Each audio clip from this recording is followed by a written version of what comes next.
اس کی بہت سی حکمتیں ہیں، مضمون وسیع ہو جاتا ہے. تو مراد یہ ہے کہ ان میں سے ایسے بھی ہیں جن پر یہ کہنا بھی جائے درست ہے کہ وہ پتھر دلی نہیں، پتھر دلوں سے بھی زیادہ سخت ہو گئے. کہتے ہیں وقت ہو گیا تو جی. اچھا، باقی اس وقت یہیں چھوڑتے ہیں، باقی انشاءاللہ اگلے ہفتے. ٹھیک ہے. کیا ہوگا؟ کس کی باری؟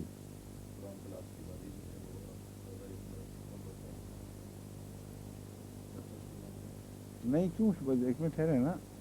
آج کیا تاریخ ہے؟ 18 ہے. آج 18 ہے نا. تو 18 کے بعد اگلا ہفتہ شروع ہو جائے گا. ہفتہ اتوار. تاریخ کیا ہوگی بدھ کو؟ بدھ کو شروع کرنا ہے یا منگل کو؟ بدھ کو 24 ہوگی تو پھر نہیں ہو سکتی. اب میں اعلان کر دیتا ہوں کہ آئندہ ہماری قرآن کریم کی کلاس کچھ وقفے کے بعد، تعطل کے بعد پھر ہوگی، کیونکہ اس عرصے میں مجھے جرمنی جانا ہے اور وہاں جلسے میں شرکت کرنی ہے. تو اس لیے انشاءاللہ آئندہ جب جرمنی سے واپس آئیں گے تو کس تاریخ کو ہوگی؟ 12 یا 13 ستمبر. یا یہاں آپ نے وہی یا استعمال کر لیا. اچھا، السلام علیکم. خدا حافظ.